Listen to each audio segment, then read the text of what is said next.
संघ गौरव उप प्रवर्तक परम सेवा भावी पूज्य गुरुदेव श्री प्रेम सुख जी महाराज के पावनी चरणों में सादर कोटि कोटि वंदन अभिनंदन। मंचासी दो मेरे गुरु भाई बैठे हैं। श्रवण संघीय सलाहकार श्री रमनीक मुनि जी महाराज, प्रज्ञा महर्षि पंडित रत्न श्री उपेंद्र मुनि जी महाराज, अन्य आदरणीय समादरणीय मुनिवृंद, उपस्थित धर्मनिष्ठ बंधुओं, माताओं एवं बहनों, आज मोहिनी क्षेत्र के जेएमडी टेंट हाउस के अंदर आज की जो धर्म सभा लगी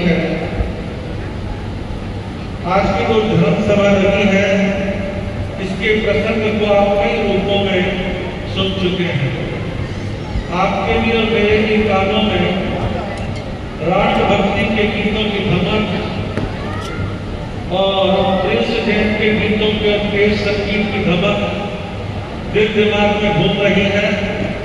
उसके बाद प्रवचन सुनने की मानसिकता यानी शांत रस को सुनने की मानसिकता थोड़ी कम रहती है। फिर भी आज का दिवस ऐसा है जिस पर अपने गुरुदेव के प्रति बोलना हमारा कर्तव्य है और गुरुदेव को हमेशा स्मरण किया जाता है।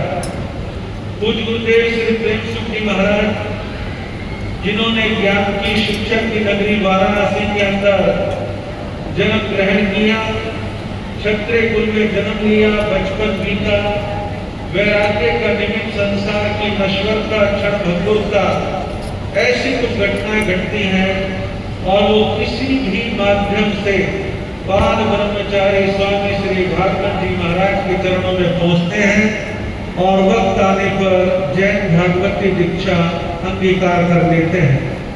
मनसा वाचा कर्मणा, अपने संयम के प्रति, साधना के प्रति, ज्ञान ध्यान के प्रति, सेवा धर्म के प्रति पूर्णतः समर्पित हो जाते हैं।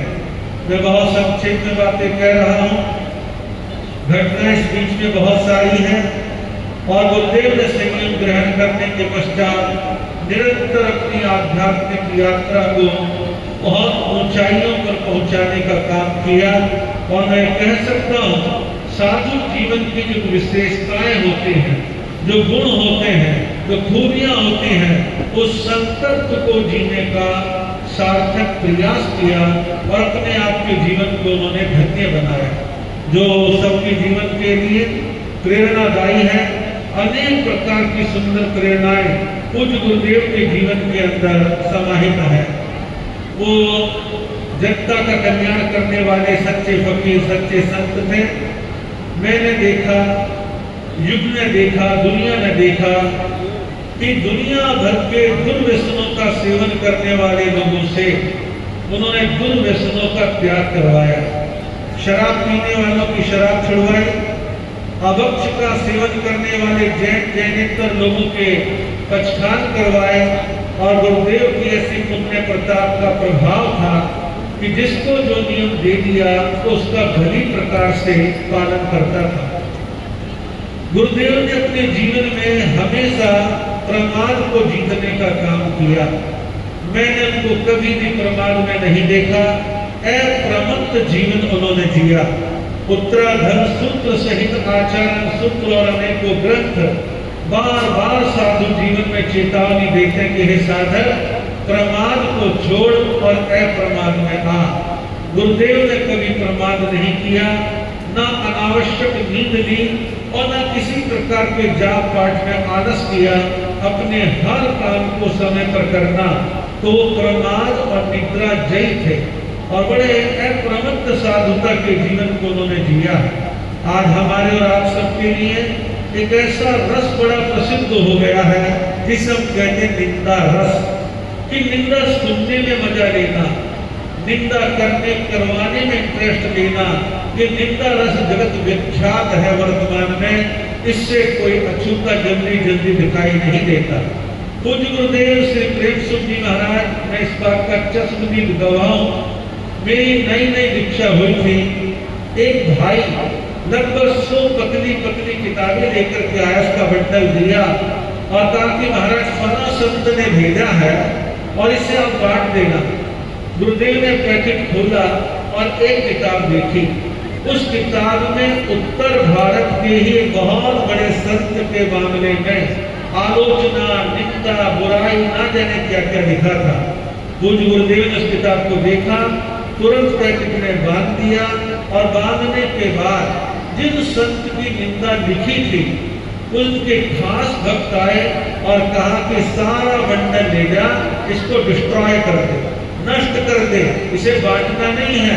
साधु की निंदा करके क्यों कर्म बांधना है? ये बहुत बड़ी समझने वाली बात है कि बहुत सारे लोग इस प्रकार का काम करते हैं। मैंने एक बार नहीं अनेकों बार मैंने देखा, मेरे गुरु भाइयों ने देखा। गुरुदेव इतने करुणावान थे, उनका हृदय गृहस्थियों की दुख तकलीफों को सुन के इतना पसीज जाता था, कई बार उनकी आंखें गीली हो जाती थी। अन्यथा बहुत सारे संत गृहस्थों की बातें सुनते, उनकी तकलीफ सुनते हैं, उसे मजाक में उड़ा सकते हैं, लेकिन गुरुदेव गंभीरता से सुनते थे, सामने वाले को धैर्य देते थे, जाप पाठ की प्रेरणा देते थे, संयम के अध्यात्म के मार्ग पर चलने की प्रेरणा देते थे और लोगों के काम सिद्ध हो जाते थे।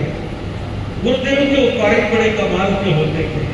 महाराज काम नहीं चलता, नुकसान पे नुकसान लग रहा है, कहते बासुन मंगलवार या शनिवार वाले दिन देसी घी का घर में हलवा बनाना और उसमें ड्राई फ्रूट डालना और थोड़ा सा भी हलवा अपने घर में नहीं खाना। जो अंधे हैं, लूले हैं, लंगड़े हैं, गरीब हैं, उनको बांटना।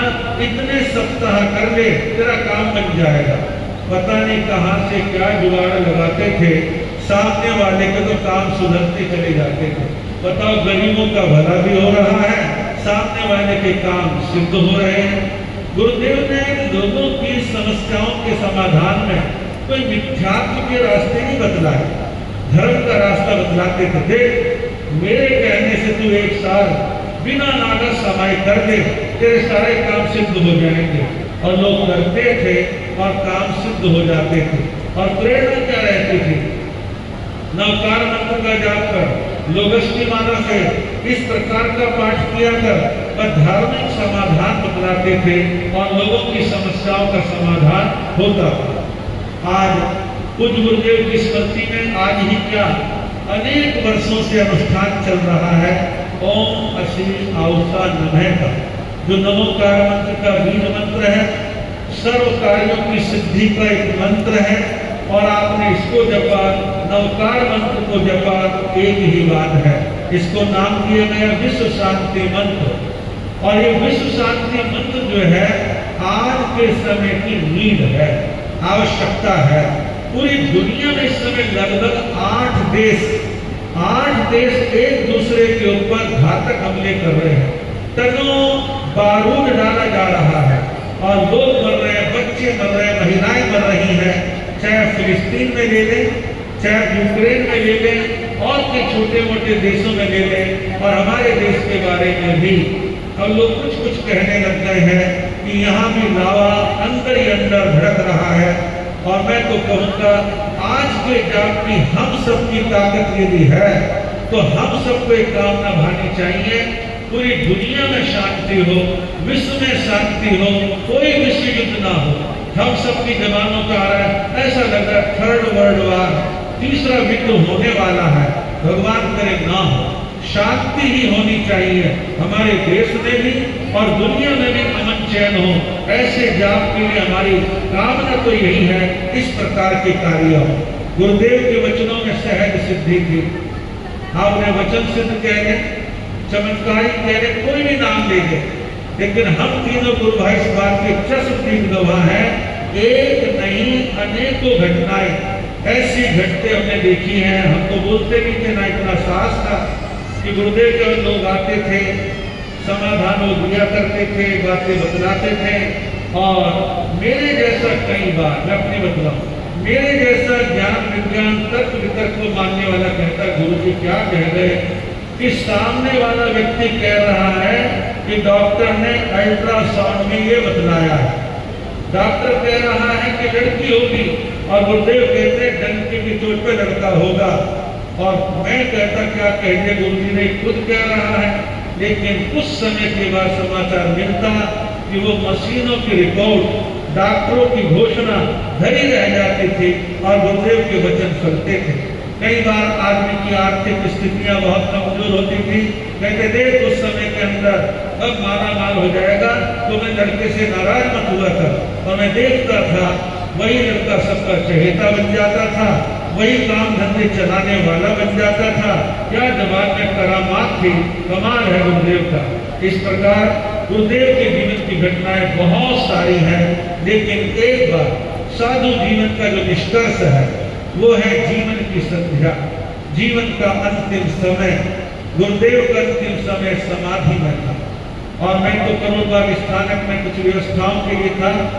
रवनीत मुनि जी महाराज, उपेंद्र मुनि जी महाराज गंगाराम हॉस्पिटल में छाए की भांति पल पल उनके हालात पर निगरानी रखे हुए थे, और गुरुदेव का कमाल है, इधर डॉक्टरों के आने का टाइम है और वो 7 बजे से 7:45 बजे तक लगातार कहते हैं संथारा लेना है, जल्दी दो, और संथारा अंत कह दिया, और केवल मात्र 20 मिनट में संथारा पूरा हो जाता है। कितनी अंतर की चेतना थी, कितनी इंट्यूशन थी कि क्या होने वाला है, और गुरुदेव पूरी आत्मिक शांति के साथ, समाधि के साथ, आनंद के साथ उन्होंने इस जीवन की लीला को समेटा। और ऐसे भव्य आत्माएं निश्चित तौर पर ऊंची गति में जाती हैं, और आज भी कोई मन से याद करता है तो देवलोकगामी आत्माएं याद करने वालों के ऊपर अपनी कृपा बरसाती है। तो इस प्रकार गुरुदेव का जीवन बड़ा ही धन्य था, हम सबके लिए आराध्य है, और हमें हमेशा श्रद्धा के साथ उनका स्मरण करना चाहिए। हमारे पंडित रत्न श्री उपेंद्र मुनि जी महाराज को हर वर्ष इस प्रकार का सुंदर जमावड़ा, एक छोटा महाकुंभ जहां जहां विचरण किया है, हर तरफ से लोग आते हैं, और बड़े श्रद्धा भाव के साथ लगभग 6 घंटे कार्यक्रम हो चुके हैं, होने वाले 5-7 मिनट में, लेकिन लोग बड़ी श्रद्धा के साथ आते हैं, लाभ लेते हैं, धर्म का लाभ लेते हैं, दान देने वाले दान देते हैं, इनकी पुण्यवाणी है, और आपकी पुण्यवाणी इसी प्रकार फलती फूलती रहे। सेक्टर 3 के संघ ने भी इतिहास रच दिया है, और लीग से हटकर के चातुर्मास करवाया है, और ये चातुर्मास की परिपाटियां इसी प्रकार चलती रहे। लोग बाग चातुर्मास से पहले कई प्रकार की आशंकाएं जाहिर कर रहे थे, मैं ये कह रहा था कि नहीं, उपेंद्र मुनि जी महाराज की विल पावर ऐसी है, सब प्रकार की शांति और आनंद रहेगा। और सेक्टर 3 के चातुर्मास में तपस्या की लड़ियां चल रही, कल बहने बतला रही थी, अब तक 200 बड़ी तपस्याएं हो चुकी हैं, और छुटर फुटर तो चली रही है। लगातार नवकार मंत्र के जाप चल रहे हैं, घरों में जाके चेतना जगा रहे हैं। तो बहुत ही सुंदर आपका चातुर्मास संपन्नता की तरफ धीरे धीरे बढ़ेगा। और आज जो है समारका श्री संघ ने उपेंद्र मुनि जी महाराज के 2025 के वर्षावास चातुर्मास की विनती आज भी करी है, पिछले 1-1.25 साल से कर रहे हैं, भूमिका आप लोग बांध रहे हैं। समारका हरियाणा का जीटी रोड पर लगता हुआ एक महत्वपूर्ण संघ जो रेलवे लाइन और जीटी रोड के बीच में निवास करते हैं लोग बाग, और व्यापारी हैं, धार्मिक हैं, अच्छे हैं। एक तरफ गन्नौर है, एक तरफ पानीपत है, बीच में समारका है, बड़ा धार्मिक क्षेत्र है। और सब ने विनती करी है, मैं समझता हूँ वहाँ के लोग अभी बैठे ही होंगे, गए तो होंगे नहीं, लेकिन गए हैं तो भी, नहीं गए तो भी सूखे समाधि धर्म क्षेत्र काल भाव को देखते हुए उपेंद्र मुनि जी महाराज का 2025 का चातुर्मास समारका श्री संघ को प्रदान किया जाता है। उपाध्याय श्री रविंद्र मुनि जी महाराज की। ठीक है, तो इस प्रकार जहाँ भी चातुर्मास होते हैं खूब धर्म के ठाट लगते हैं, और समारका में भी खूब अच्छी रौनक रहेगी, क्योंकि उपेंद्र मुनि जी महाराज ने जीटी रोड पर सोनीपत भी चौमासा कर रखा है, गन्नौर भी चौमासा कर रखा है, पानीपत भी कर रखा है, करनाल भी कर रखा है, बीच में समारका बचा हुआ था। ये पूर्ति होते कोई लड़ी जो है ऐसी बन जाएगी कि जहाँ चातुर्मास का रखते हैं। तो इस प्रकार ये चातुर्मास संपन्न होगा और ये कार्यक्रम की संपन्नता की ओर अग्रसर हो रहा है। आज के कार्यक्रम के लिए कार्यक्रम के प्रेरणा स्रोत श्री उपेंद्र मुनि जी महाराज को बहुत बहुत साधुवाद है। श्री संघ, महिला मंडल, युवक मंडल सभी को बहुत बहुत साधुवाद, जिन्होंने रात दिन मेहनत करके आज के कार्यक्रम को संपन्न किया है। बहुत शुभकामनाओं के साथ मैं अपने वक्तव्य को विराम देता हूँ और एक बार सभी बड़ी श्रद्धा भाव के साथ पूज्य गुरुदेव को जयकार करेंगे। परम श्रद्धेय, परम पूजनीय, परम सेवा भावी चमत्कारी बाबा गुरुदेव श्री प्रेम सुख जी महाराज की, बाल ब्रह्मचारी स्वामी श्री भागवत जी महाराज की। आपके सामने 2 मिनट के लिए प्रदर्शन के बाद संघ के मामले